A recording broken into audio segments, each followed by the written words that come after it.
Jangan kita sekali-kali memandang bila kita berada dalam keadaan dugaan dan musibah, rahmatnya Allah itu mana kok saya diduga oleh Allah Subhanahu wa taala. Kita ini mula bila diajarkan kalau rahmat artinya sehat saja, kalau rahmat artinya mudah saja, kalau rahmat tak ada problem, kalau rahmat tidak ada dugaan. Tidak begitu. Kalau memahami rahmat seperti itu, lah Nabi diduga oleh Allah sampai luka giginya terlepas, kakinya tersungkur berkali-kali berdarah, dilempar, dihalau, ya kan? Mana rahmatnya Allah Subhanahu wa taala? Rahmat Allah Subhanahu wa taala luas. Pada orang yang diberi nikmat ada rahmat, pada orang yang diduga dengan musibah ada rahmat. Jangan kita membatasi rahmat Allah pada apa yang kita ingin saja. Pada musibah juga ada rahmat. Wa inna rabbaka min ba'diha laghafurun rahim. Rahmat Allah, sabar itu rahmat, redha itu rahmat, mampu mempertahankan iman walaupun diseksa itu rahmat. Berapa banyak orang yang diseksa tak tahan akhir jadi kufur. Dan dalam hal ini rahmat dalam keadaan senang juga dalam keadaan susah. Kedua-dua ini, yakni orang-orang yang diduga tadi mendahulukan keduniaannya untuk kufur, dan orang-orang yang diduga di dunia dengan kesusahan, hartanya diambil untuk mempertahankan iman. Dua golongan ini akan kembali kepada Tuhan yang sama, kembali kepada Allah Subhanahu wa taala. Diceritakan oleh Allah nanti di akhirat macam mana. Yauma ta'ti kullu nafsin tujadilu an nafsiha wa tuwaffa kullu nafsin ma amilat wa hum la yudlamun. Di hari di mana orang-orang kondem, marah, menuntut, mencela. Siapa yang dicela? Dirinya sendiri. Thumma inna rabbaka lilladzina hajaru min ba'di ma futinu thumma jahadu wa sabaru inna rabbaka min ba'diha laghafurur rahim. Kemudian sesungguhnya Tuhanmu, wahai Rasulullah Muhammad, terhadap orang-orang yang berhijrah setelah mereka diduga kalau orang-orang memilih kekufuran setelah beriman, diberikan perumpamaan oleh Allah Subhanahu wa taala orang-orang yang dia mengorbankan hartanya untuk iman. Kalau ada orang yang dia menjual iman karena dunia, Allah ceritakan di mana orang-orang menjual dunia untuk iman. Sama-sama berbisnis, sama-sama berniaga. Ada yang beli kufur, ada yang beli iman. Orang yang beli kufur dengan hartanya, memilih harta tapi kufur. Ada orang yang dia mengorbankan harta demi iman. Golongan kaum muhajirin berhijrah. Di Mekah punya kedai, di Mekah hidupnya cukup, di Mekah negerinya sendiri, di Mekah tanah airnya, tanah kelahirannya, di Mekah tempat dia berinteraksi, bersosial, berfamily dan segala-galanya. Semua ditinggalkan.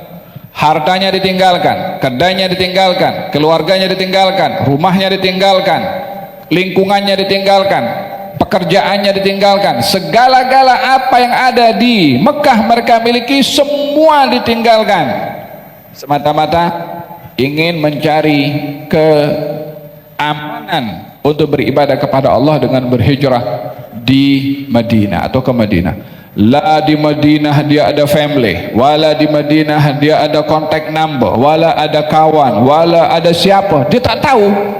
Pergi sana hanya ikut Rasulullah. Siapa akan dijumpai di situ, siapa akan tolong dia, apa yang akan berlaku di sana, tak tahu. Semua ditinggalkan semata-mata mengikuti perintah Rasulullah yang memerintahkan kepada mereka berhijrah. Katanya, inna rabbaka, Tuhanmu wahai Rasulullah Muhammad, mengetahui mereka yang berhijrah setelah mereka difitnah. Difitnah maksudnya diduga oleh Allah. Di Mekah diduga, diseksa, dirampas hartanya. Mereka tetap berhijrah juga, thumma jahadu, bermujahadah, wasabaru, mereka sabar. Inna rabbaka min ba'diha laghafurur rahim. Tuhanmu maha mengampun, maha mengasihi. Ya, walaupun mereka itu terseksa, Allah maha mengampun, maha mengasihi. Walaupun mereka meninggalkan harta bendanya dengan susah, Allah maha ghafur, maha rahim. Artinya, jangan kita sekali-kali memandang bila kita berada dalam keadaan dugaan dan musibah, rahmatnya Allah itu mana kok saya diduga oleh Allah Subhanahu wa taala. Kita ini mula bila diajarkan kalau rahmat artinya sehat saja. Kalau rahmat artinya mudah saja. Kalau rahmat tak ada problem. Kalau rahmat tidak ada dugaan. Tidak begitu. Kalau memahami rahmat seperti itu, lah Nabi diduga oleh Allah sampai luka giginya terlepas, kakinya tersungkur berkali-kali berdarah, dilempar, dihalau, ya kan? Mana rahmatnya Allah Subhanahu wa taala? Rahmat Allah Subhanahu wa taala luas. Pada orang yang diberi nikmat ada rahmat, pada orang yang diduga dengan musibah ada rahmat. Jangan kita membatasi rahmat Allah pada apa yang kita ingin saja. Pada musibah juga ada rahmat. Wa inna rabbaka min ba'diha laghafurun rahim. Rahmat Allah, sabar itu rahmat, redha itu rahmat, mampu mempertahankan iman walaupun diseksa itu rahmat. Berapa banyak orang yang diseksa tak tahan akhir jadi kufur? Idan dalam hal ini rahmat dalam keadaan senang juga dalam keadaan susah. Kedua-dua ini, yakni orang-orang yang diduga tadi mendahulukan keduniaannya untuk kufur, dan orang-orang yang diduga di dunia dengan kesusahan, hartanya diambil untuk mempertahankan iman. Dua golongan ini akan kembali kepada Tuhan yang sama, kembali kepada Allah Subhanahu wa taala. Diceritakan oleh Allah nanti di akhirat macam mana. Yauma ta'ti kullu nafsin tujadilu an nafsiha wa tuwaffa kullu nafsin ma amilat wa hum la yudlamun. Di hari di mana orang-orang kondem, marah, menuntut, mencela. Siapa yang dicela? Dirinya sendiri. Boleh orang marah kepada diri sendiri. Orang kalau marah diri sendiri, kenapa saya marah diri saya sendiri? Ini kan tubuh badan saya. Kalau marah kepada orang kan, kalau nak pukul yang sakit orang itu. Kalau saya marah diri sendiri, saya pukul diri sendiri, sakit ya saya. Lah untuk apa saya marah kepada diri sendiri? Tak ada siapa yang dipersalahkan kecuali dirinya. Tak ada orang akan menanggung, oke, dosa kamu esok ada akhirat saya tanggung. Tak ada orang berbicara itu. Yauma ta'ti kullu nafsin tujadilu an nafsiha. Di hari setiap orang akan datang dan berdialog, kondem, marah an nafsiha, pada dirinya sendiri. Hai mata, kenapa kamu tak mau tengok sehingga kamu beriman akan ciptaan Allah ini supaya kamu sedar? Hai telinga, kenapa kamu tak mau mendengar kebenaran dan insaf? Hai tangan, kenapa kamu tulis yang tak elok dekat Facebook, dekat TikTok itu sehingga kamu berdosa dengan tangan kamu fitnah orang? Hai mulut, kenapa kamu bercakap sehingga kamu menanggung dosa dengan cakap kamu, maki orang, mengumpat orang dan macam-macam? Hai kaki, kenapa kamu pergi tempat-tempat yang tak elok, pergi bar, beli nomor ekor dan macam-macam? Hai perut, kenapa kamu makan benda yang haram sementara Allah sediakan benda yang halal? Hai otak, kenapa kamu berpikir yang tak elok sementara kamu berpeluang untuk berpikir yang elok? Marah kepada seluruh anggota badannya sendiri. Ya, yauma ta'ti kullu nafsin tujadilu an nafsiha. Yang akan dimarah dirinya sendiri, dan tak ada siapa yang akan tanggung perbuatan orang lain. hal itu di sana boleh dielakkan oleh kita sementara kita di sini. Taubat, insaf, jaga ini anggota badan sebagai amanah sebelum kita saling berselisih dengan kita punya anggota badan sendiri.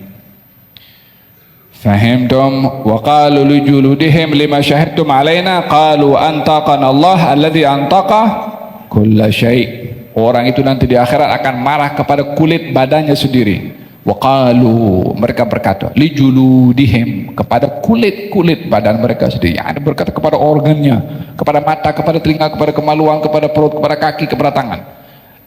Kenapa kamu cakap semua benda yang kita buat di dunia? Semua cakap.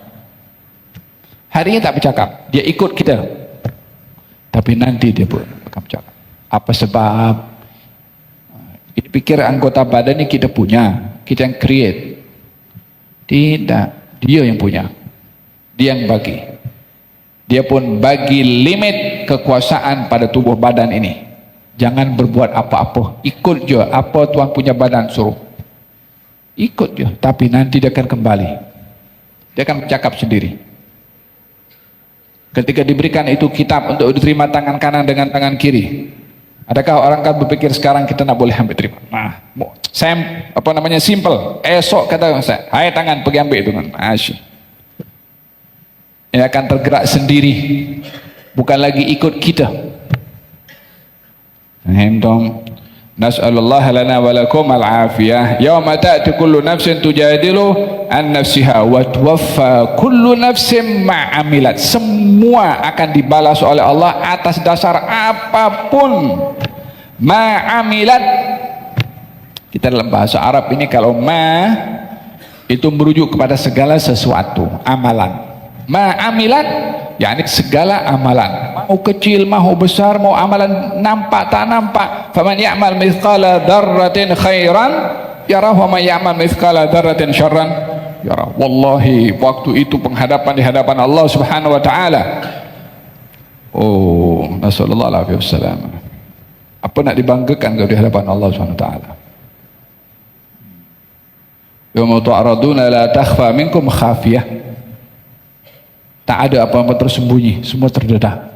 Sekarang boleh sembunyi, nanti tak ada. Mudah-mudahan Allah Subhanahu wa taala tutup kita punya aib di sini dan di sana.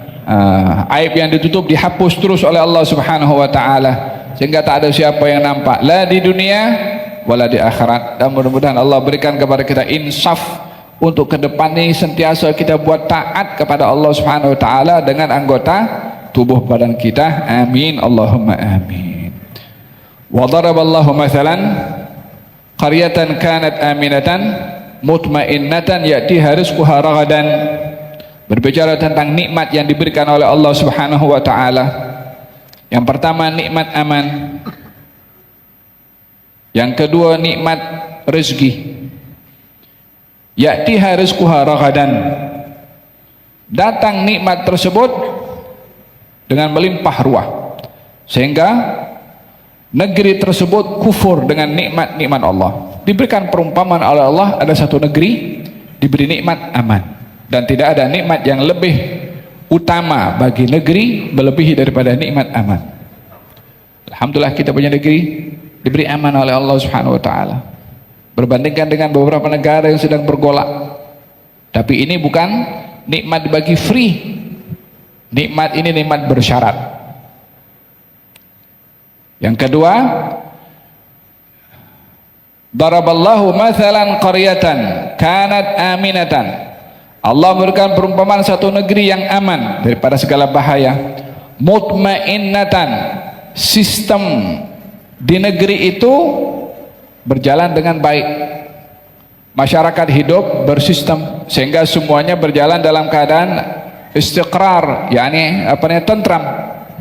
Ya'ti rizquha ragadan. Kemudian rezekinya lagi bertambah, ekonominya bagus. Nikmat aman daripada bahaya luar. Nikmat tumakninah, di dalam pun juga aman. Jadi aman daripada luar, bahaya luar. Aman di dalam dan ekonominya subur. Ya'ti rizquha ragadan. Diberi nikmat oleh Allah, rezekinya pun melimpah ruah. Tak ada orang yang kebuluran dan kelaparan. Lalu fakafarat bi an'umillah. Penduduk negeri itu kufur dengan nikmat tadi, kufur dengan nikmat aman, kufur dengan nikmat tentram, kufur dengan nikmat rezeki, ekonomi bagus. Tidak bersyukur kepada Allah dengan nikmat aman, tidak bersyukur dengan nikmat tentram, tidak bersyukur dengan nikmat rezeki. Apa yang berlaku ketika dia tak bersyukur? Fa'adzaqahallahu libasal ju'i wal khauf bima kanu yasna'un. Allah pakaikan kepada dia, rasakan kepada dia pakaian lapar dan takut sebab perbuatan mereka. Mereka kufur dengan nikmat aman, Allah kasih mereka takut. Mereka kufur dengan nikmat rezeki, Allah bagi mereka lapar. Idza kunta fi nikmatin far'aha. Kalau kamu diberi nikmat, jaga nikmat itu.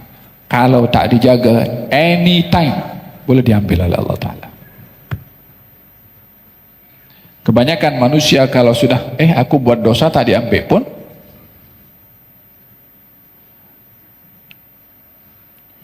ada satu hukuman yang diberikan oleh Allah kepada seseorang dengan hukuman yang lebih berat daripada dihukum dengan diambil nikmat. Kalau orang diberi nikmat sehat, tapi dengan menggunakan kesehatan itu hal-hal yang maksiat berterusan, mungkar saja, tak diambil oleh Allah sehingga dia sakit. Orang yang diberi nikmat sehat digunakan untuk maksiat, lalu dihukum oleh Allah dengan diambil nikmat sehatnya menjadi sakit, ia lebih ringan, lebih mudah, lebih kecil hukumannya berbandingkan orang yang diberi nikmat sehat dan dia melakukan maksiat dengan kesehatannya, lalu tidak diambil nikmat sehat itu, diberikan terus. Ya silakan buat. Macam Firaun tak pernah sakit dalam hidupnya, tapi bila tiba hukuman yang paling dahsyat, kalau bukan di dunia, nanti di akhirat, berlipat kali ganda dahsyatnya daripada dia dihukum di dunia dengan diambil nikmat tersebut. Orang kalau diambil nikmat mungkin boleh sedar, tapi kalau tidak diambil nikmat dan terus melakukan merajalela perbuatan maksiat secara berterusan, itu sudah merupakan satu adab. Tidak ada adab yang lebih besar didapati oleh seseorang melebihi daripada orang yang berterusan melakukan maksiat dan menikmati perbuatan maksiat dan tidak insaf daripada perbuatan maksiat. Itu sudah adab, karena hilang daripadanya kesadaran untuk kembali kepada Allah. Adakah yang lebih dahsyat daripada orang dihukum tidak mahu kembali kepada Allah Subhanahu wa taala? Fahimtum? Nas'alullah lana wa lakum al-afiyah. Walihada, berikanlah hak nikmat kalau diberi oleh Allah, syukuri nikmat tersebut.